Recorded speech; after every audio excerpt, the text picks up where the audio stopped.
এটা হচ্ছে কিন্তু আপনার এয়ার গানের আপনার ব্রিজ সিল বলে, অনেকে ওরিং বলে। ব্রিজ সিলটা আপনার বেশি দিন টিকে না বা টেকসই হয় না। আপনারা ব্রিজ সিল একবার কিনবেন, দীর্ঘদিন ব্যবহার করবেন। কিভাবে সেটা আজকের ভিডিওতে আমি আপনাদেরকে দেখিয়ে দিব প্র্যাকটিক্যাল। আসসালামু আলাইকুম। ওই যে আমার হাতে দেখতেছেন, এটা হচ্ছে কিন্তু আপনার এয়ার গানের আপনার ব্রিজ সিল বলে, অনেকে ওরিং বলে। ব্রিজ সিলটা আপনার বেশি দিন টিকে না বা টেকসই হয় না, 1 মাস 1.5 মাস চেয়ে বেশি না। আর যখন এই ব্রিজ সিলটা নষ্ট হয়ে যায়, ব্রিজের সাথে সম্পূর্ণ কিন্তু আপনার সমান্তরাল হয়ে যায়। তো ওই সময় যদি আপনারা গান দিয়ে ফায়ার করেন, সেক্ষেত্রে কিন্তু এই পিস্টনের যে ধাক্কাটা, অতিরিক্ত যে ধাক্কাটা, প্রেশারটা কিন্তু আপনার ব্রিজের সম্মুখে যে লোহার যে অংশটা থাকে ওইটার ভিতরে কিন্তু লাগে, যার কারণে কি হয়, ওইখানে কিন্তু আপনার দাগ পড়ে যায় বা হালকা দেখবেন দেবে গেছে।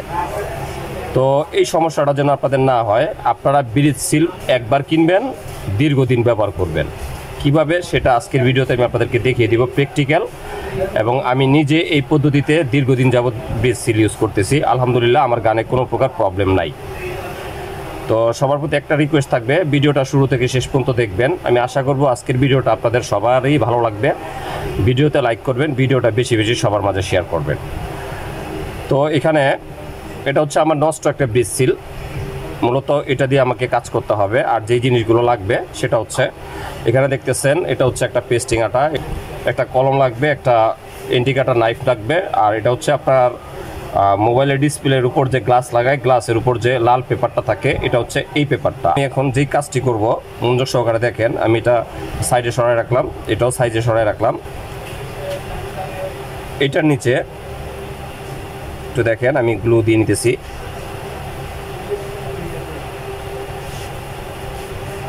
এই যে দেখেন কতটুকু ক্লিয়ার দেখতেছেন, আমি কিন্তু গ্লুটা দিয়ে নিলাম। এখন এই পেপারটার যে কোনো একটা নির্দিষ্ট অংশে আমি খুব সুন্দর করে বসাবো। তো আমি এখানে বসাই দিলাম। একটু আমাদেরকে ওয়েট করতে হবে নিচের গ্লুটা শুকানোর আগ পর্যন্ত।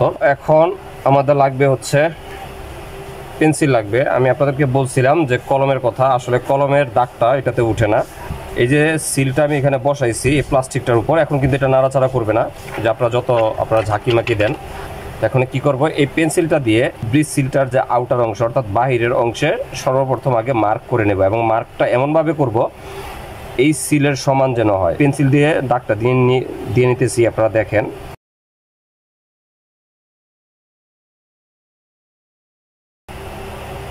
বাহিরের অংশে দাগ দিয়ে নিছি। তো এখন ভিতরের অংশটা দাগ দিব, ভিতরের অংশে। তো ভিতরের অংশে কিন্তু আপনারা এই সিলের যে মাঝ বরাবর এইভাবে কিন্তু দাগ দিবেন না। এইভাবে যদি দাগ দেন তাহলে কিন্তু সিল বসবে না। এই জন্য এই কোণাটা যতটুক ভিতরে ঢুকানো যায় আমি আপনাদেরকে দেখাইতেছি।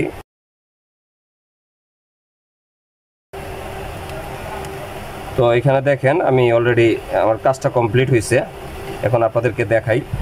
এই যে দেখেন, ব্রিজ সিলের কিন্তু অলরেডি একটা প্যাটার্ন আমি তৈরি করছি।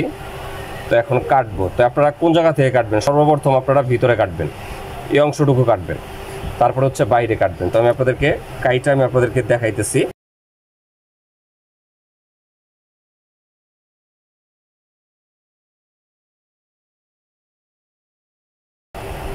মাঝখানের অংশটা কিন্তু আমি গোলভাবে কেটে নিয়েছি। তারপর এটা কিন্তু 100% পারফেক্ট হয় নাই। আমি শুধু আপনাদেরকে ভিডিওতে দেখানোর জন্য একটু তাড়াহুড়া করছি, তা না হলে আরও সুন্দর হইতো। তো এখন হচ্ছে এই উপরের অংশটা কাটবো। আপনারা কতটুকু ক্লিয়ার দেখতেছেন আমি জানি না। এই যে দাগটা দেখতেছেন, এই দাগটার ভিতরে কাটবেন, উপরে না, তা না হলে কিন্তু এটা বসবে না ভিতরে। তো আমি দাগটার ভিতরে কাটতেছি আমার সুবিধা মতো, আপনারা দেখেন।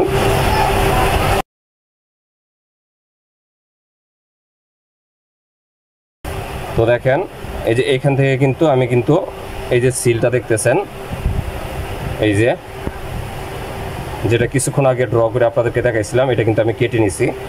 এখন এটার সাথে এটা আমি মাপ দিয়ে দেখবো ঠিক আছে কিনা। তো এই যে দেখেন, একদম সেম টু সেম মাপের হয়েছে।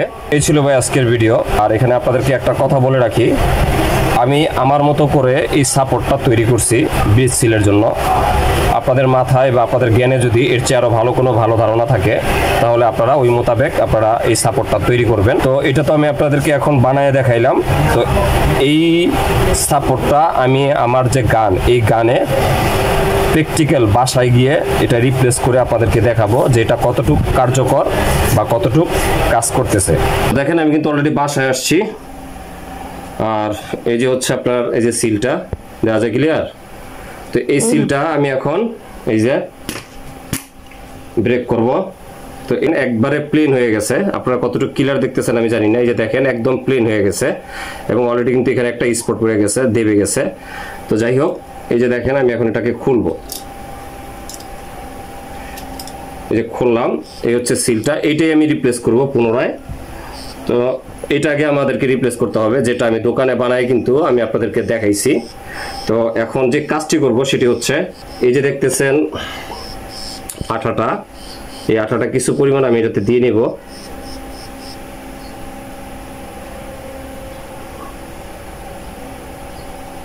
দেখেন এই যে আঠাটা কিন্তু আমি একদম দিয়ে নিছি, আপনারা কতটুকু ক্লিয়ার দেখতেছেন আমি জানি না। এটা আমি আঠার যে অংশটা ওই সাইডটা আমি বসাই দিব, এই দেখেন বসাই দিলাম। তো এখন এই যে বাকি রইল সিলটা, এই যে সিলটা দেখেন সুন্দর করে আমি বসাই দিলাম।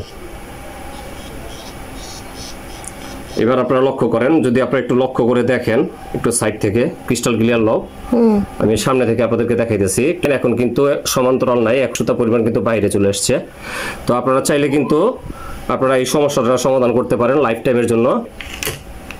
আনব্রেক করে দিলাম।